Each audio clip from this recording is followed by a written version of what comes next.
Hello and welcome to everyone listening to the Written in Melanin podcast, the space where you come to get your weekly dose of melanated creativity. Wherever this day may have found you, I'm so glad that you are here. I'm your host, C.M. Lockhart, an author of fantasy books featuring Black girls who aren't all that nice, and the owner of the Melanin Library, your place to find books of all genres written by Black authors. And this is episode 11 of the podcast, you guys. And as the title suggests, I want to talk to you guys about beta reading, because beta reading is one of the most essential parts of being and or supporting an indie author.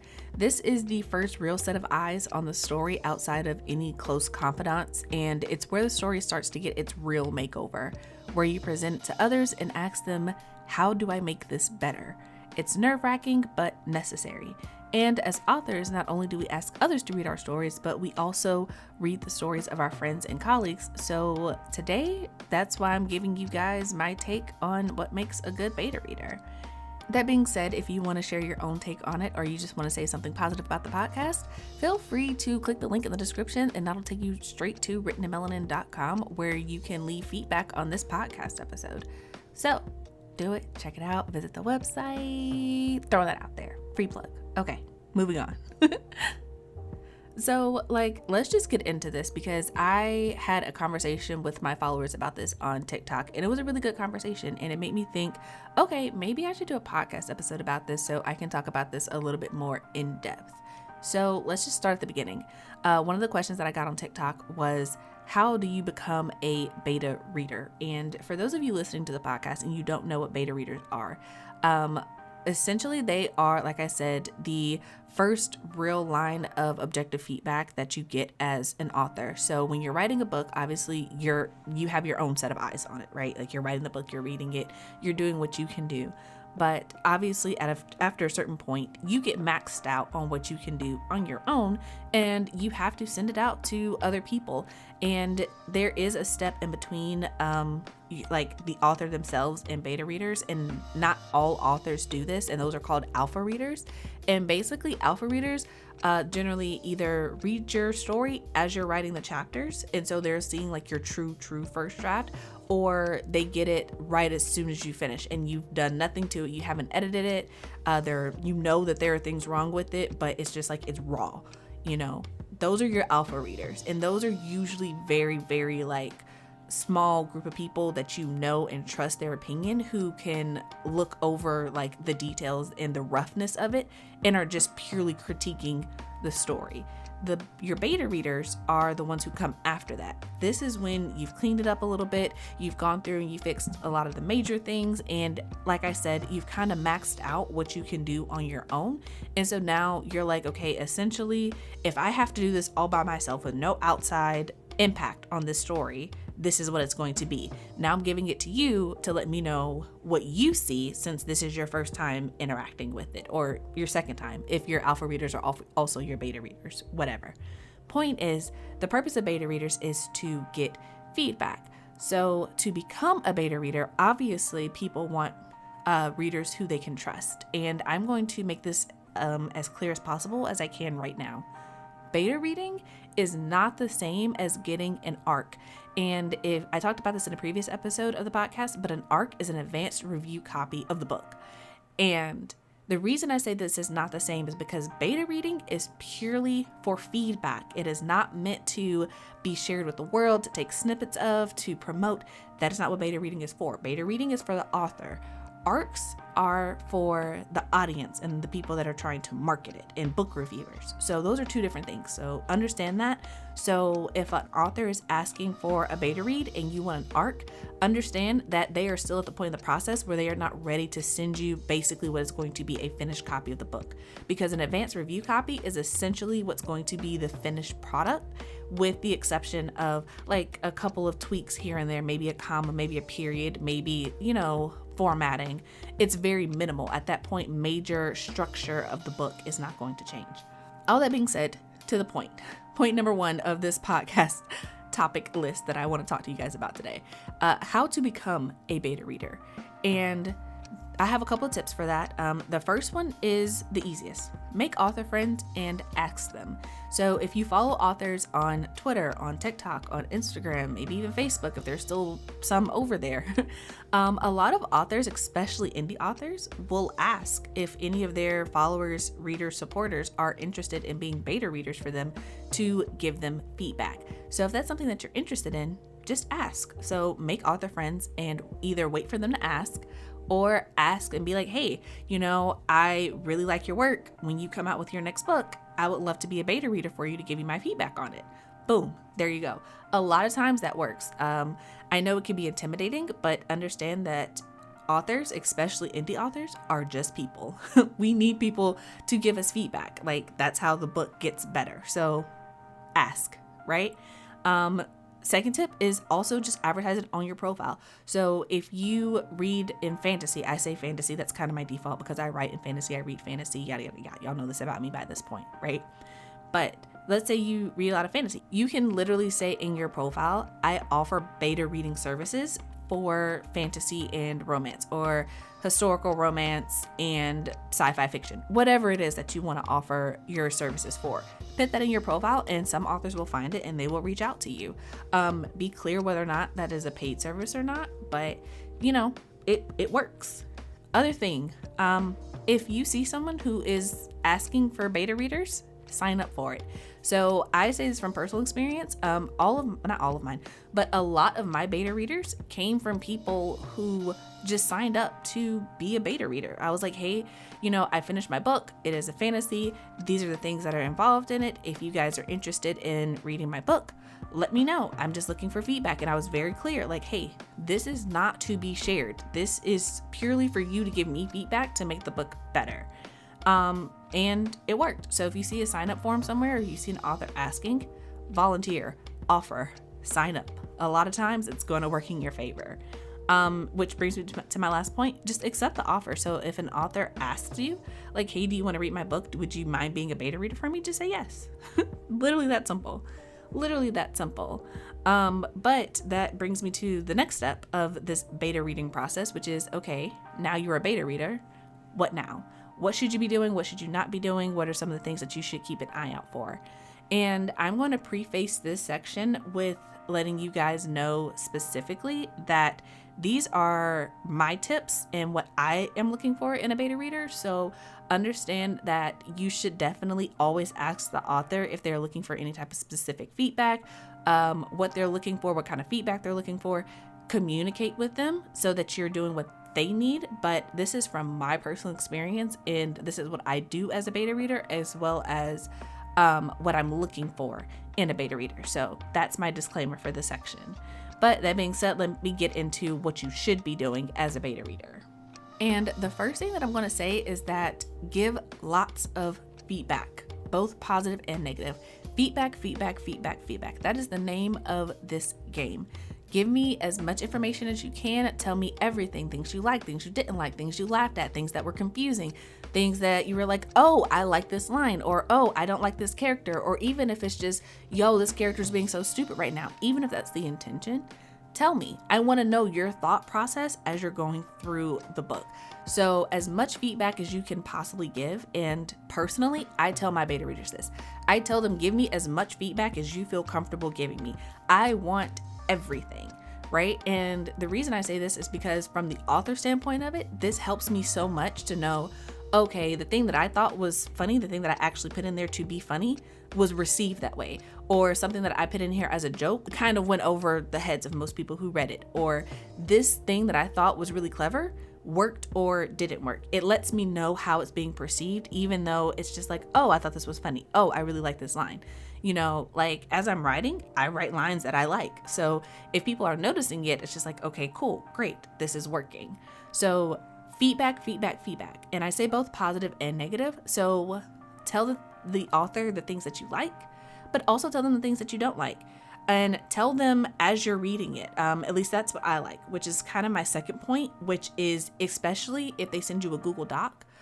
Leave comments in line because that helps when they're going back through to understand at what point you had these thoughts, especially if they're character related or scene related. It really helps to understand, okay, at this point is where you got confused about this character, or this scene is where it didn't make sense, or this was happening, especially if it's positive, it's like, great.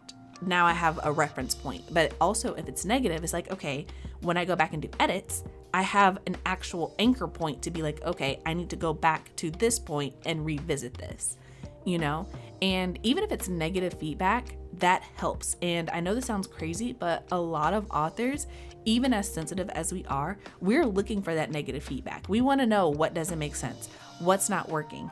Is the plot confusing? Are the characters annoying? Do the scenes make sense?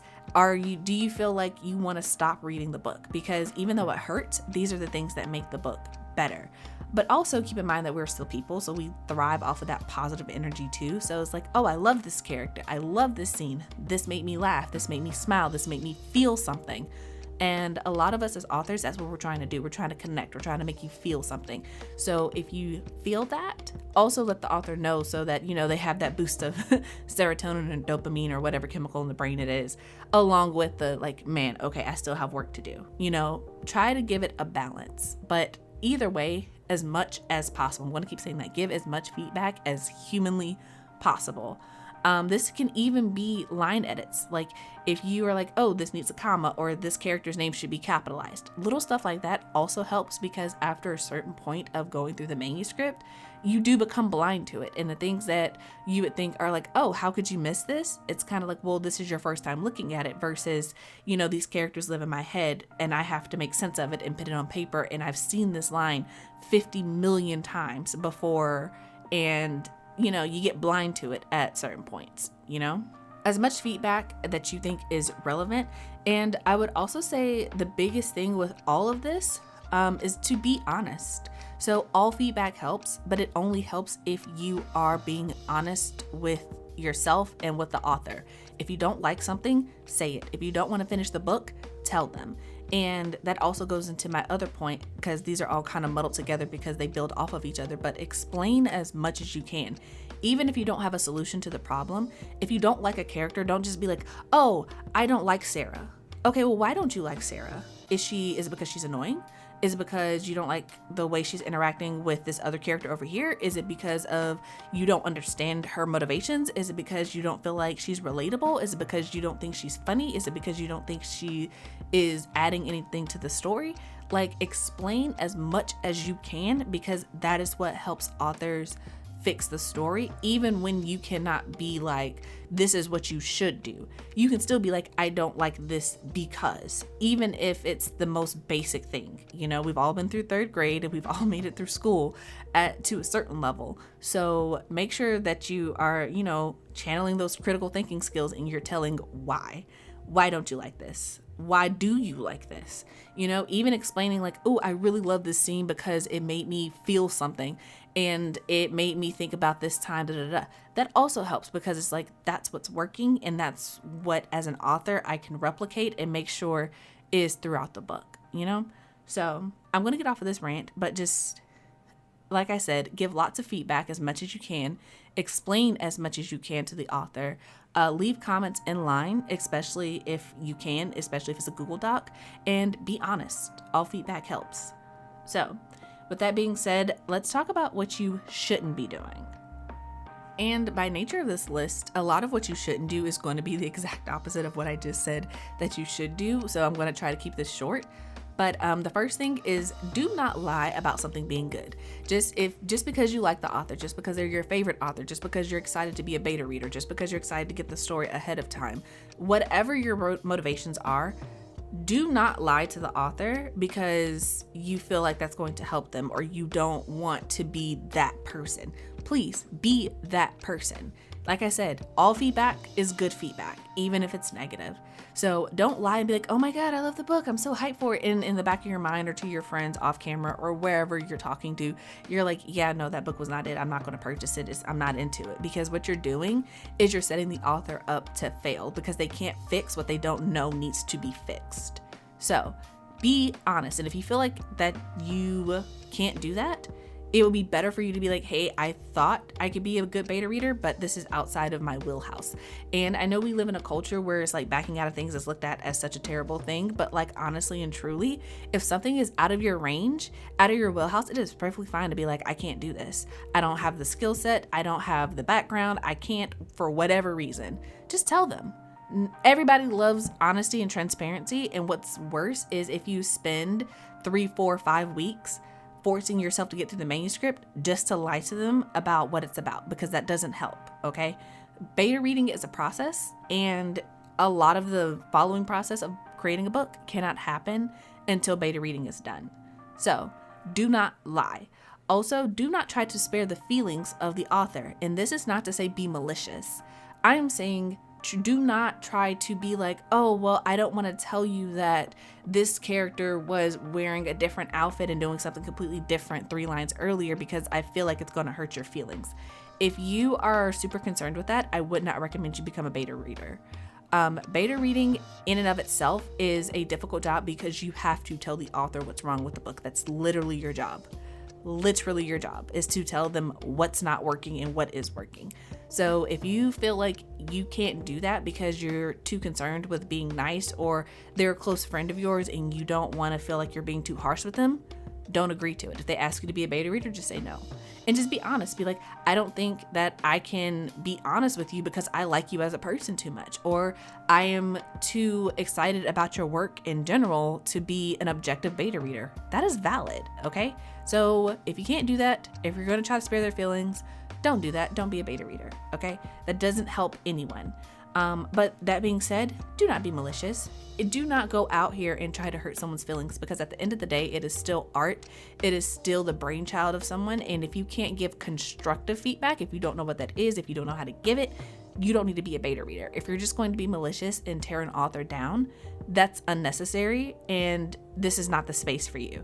Beta reading is a very, like, I don't want to say intimate because that feels kind of weird, but it's a very vulnerable, emotionally vulnerable thing. So if you're going to just be malicious to tear somebody down, this is not the space for you. That's not what you need to do. You need to choose your words wisely, because if you are not careful, especially if you have a new author who is unsure with what they're doing, any inadvertent words can tear them down, and that's not what we're out here to do. So keep that in mind. Also, don't ghost people. If you get the book and you don't like it, just tell them you don't like it and you're not going to finish it. If life comes up and you're like, I can't read the book, just let them know that you can't read the book. But don't have someone sitting here waiting for you to give them feedback and you know good and well that you're never going to do it, okay? That's just terrible. Just be an adult, or be mature about it if you're not an adult yet, and just man up, woman up, person up, and be like, no, thank you. I'm not going to read this. Thank you for reaching out to me. Thank you for sending me the book. I am not going to read this. I'm not going to be able to read this. I'm not interested in this. Thank you, but no thank you. It's really that simple. Really that simple. But yeah, that's pretty much it for what I have about the beta reading topic. I think it's really important to talk about this and be as transparent as possible. So if you want to be a beta reader, make author friends and ask them if you can do that. Advertise it in your profile, sign up if they have sign up forms, and accept offers if they offer it to you. And if you do become a beta reader, make sure that you're giving lots of feedback, both positive and negative, that you're explaining as much as you can, that you're leaving comments on the document so that the authors can go back and look at what you were talking about, and be honest, because all feedback helps. And essentially, just don't be a douchebag, okay? Be nice to the authors that you're reading for, okay? That being said, that's about it. So I'm going to take a quick ad break, and then I'm going to talk to you guys about myself, because this is my podcast and I get to do that. So, all right, you guys, we're going to take a quick break so I can tell you about the Melanin Library. It's an online database of books written by Black authors. It's a free resource that was created to make finding books by Black authors a simpler experience. And I want to take a moment to share one of those books with you right now.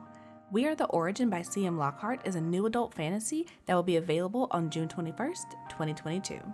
And the summary reads, she was a shadow. Forced into a life of serving the queendom before she was old enough to deny them, Brandy was a cultivator of death and the queen's own blade, reserved only for the disloyal and the blasphemous. Crafted by the queendom and forged in blood, she was nothing more than a tool. She was never meant to have an opinion on whose blood she shed, never meant to question whose back she was pressed into or whose throat she was slipped across. She was destruction. But when Freya, the goddess of life and judger of souls, demands that she protect rather than destroy, Brandy has no choice but to obey her new orders. And while abandoning the queendom comes with its own set of problems, being hunted by the people she once called family is the least of her worries when the gods reveal to her an enemy who exists beyond the reach of their power. So, with the helpless princess in tow, she begins her search for a way to fight this impossible enemy and save the realm from destruction, because she is the wrath of the gods, and it was foolish for anyone to forget that. If you'd like to purchase this book, there's a link for it in the description box below, and if you want to see your book advertised here, then head over to the Melanin Library website to request a promotion. Spots are limited each month, so don't wait to sign up. Now, let's get back to the content you came here for. All right, you guys, welcome to Chelsea's Corner, the part of the podcast where I get to update you guys about myself and what is happening in my life. So, if you guys listen to the podcast regularly and on a weekly basis, you'll know that I took last week off. Not necessarily planned. It was just, I am an introvert. You guys know this about me. And I literally just couldn't. I couldn't make myself sit down and record. I just did not have the mental capacity to be perceived in any capacity by humans, which is really weird. And I hope you guys understand where I'm coming from. It was just one of those things where I was just like, I am overwhelmed with life right now. I can't do this. So I just took a week off. I am back this week. I will be back next week. I don't plan to take any more time off, but I will try to warn you guys.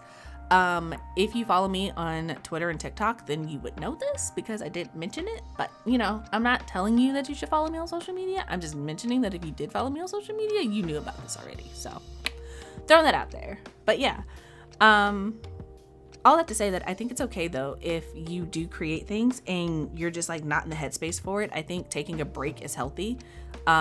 So just kind of keep that in mind. If you guys ever are missing an episode from me that you're like, where's Chelsea? Just know that I'm probably taking a break to take care of myself, because at the end of the day, I love you guys, but I love myself more. So I'm going to take care of myself. I'm not going to kill myself trying to do this. Sorry, not sorry. But yeah, anyway, that being said, now that I am here, things that have happened since the last episode of the podcast. First thing, I have been looking into creating an audiobook for We Are the Origin, and I have found a company called AB Studios. If you guys know Antoine Bandele, first of all, you know that he has an amazing book called TJ Young and the Orishas that I am super excited about, that I think you for sure should read if you like young adult fantasy. But also he has production services for indie authors. And one of the services he offers is audiobook narration. And I have looked into it and I'm really excited about it. Hopefully it works out. As I have mentioned before, I do this full time, but I am not rolling in money. So if I do this, I may have to do like a Kickstarter or something to fund it. And I really want to get this done because I am really super proud of We Are the Origin, and I do want it to be accessible to everyone. And the reality of that is it takes money to do that. I'm just a little nervous because doing a Kickstarter and just generally asking for people for money just like makes me uncomfortable. I've never done a Kickstarter before, and honestly in the back of my mind I'm just like, no one's gonna care, no one's gonna help you fund this, nobody cares about your audiobook, it's not gonna happen, don't even know why you're gonna put this much work into it. And I'm just kind of like not convinced that anyone's going to support, so I'm hesitant to do a Kickstarter. But honestly, I would really, really love to get this funded so that it's available. And there are other things that I'm working on that I know that the audiobook would be really super helpful for. So with that in mind, I'm just kind of like, kind of over the place, like going back and forth between like, should I or shouldn't I? It'll take roughly $1,000 to get an audiobook, which in the scheme of things is actually not a lot because there are other places that cost like multiple thousands of dollars. So I'm like, it's doable. It's like achievable at the very least, right? But I don't know. So if you guys are listening to this and you're like, yeah, I would donate like $5 or $10 to like help you get your audiobook, then for sure let me know, because I will set up or do the work to do a Kickstarter or what have you if people are actually going to support. I just don't want to do all that work and it kind of fall flat, because that would hurt my ego so much, because it would literally be like the epitome of like everyone's saying, like literally Chelsea, do not care, would not pay money for this. And as an author, it's just kind of like, oh, my pride. But like I said, I will keep you guys updated on whether or not I do that at all or not. On the plus side, I know we talked about beta reading today, but I may have also have found an editor. I have talked to quite a few, because like as someone who does freelance editing, I understand the importance of having an editor and an outside source look at your work. I just have not had luck with finding the right one. Mostly because I feel like a lot of the editors that I talk to try to change my writing style, because I have a very specific like writing voice and style, and I know that about myself. But a lot of people who I talked to before who do edits were like trying to change that, and I was just like, I don't appreciate the fact that your style changes, or the changes that you're making are just style changes. It's not that the content was unclear. It's not that this increases the impact of the lines or anything like that. It's just literally you think it should be worded differently. And for me, that doesn't work, because I'm like, I worded it the way that I did for a reason. But if it doesn't make sense, that's one thing. But the editor that I got sample edits back from recently did like an amazingly brilliant job of keeping my voice, but also being like, hey, I think you could change this. Hey, I think you could do that. And the sample edits, were actually sample edits. It wasn't like, oh, here are a couple of things, you know? Like, I think at the end of the day, it was like 81 comments on like the sample edit, and I was like, this is what I needed. I needed someone who's going to read and look at it critically and offer suggestions. And I like that a lot of the comments weren't just negative.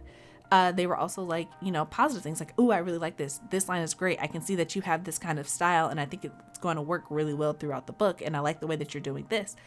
But it was also like, hey, this is just a suggestion, but I think you can rework this. And I think you should go back and maybe add this. And there were reasons for it. And I think that's so important as an editor to give reasons. Don't just tell me to change something, but this is why you think I should change it. That context changes everything. So I'm really excited about it. And like I said, I don't have a lot of money. So I'm really hoping that I can work with this editor, because I know that We Are the Origin would be so much better if I could have them working with me.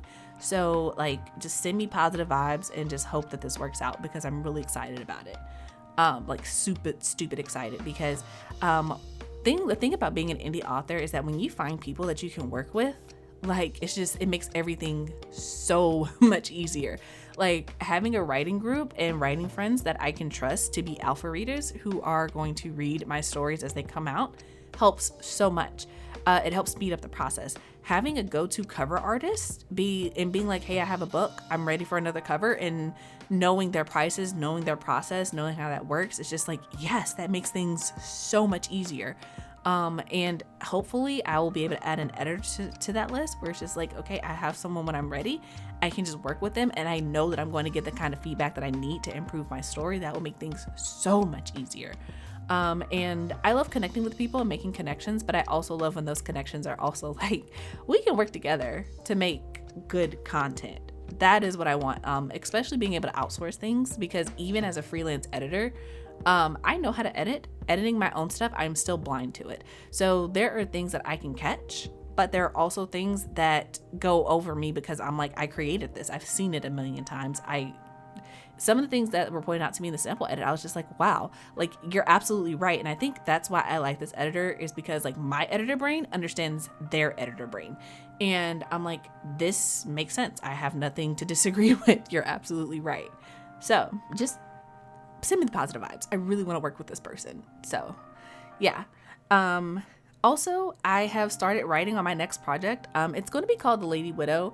And like I said, I have a go-to cover artist, and she's already down for it. I already have 3 friends who have agreed to be my alpha readers and to read it as the chapters come out.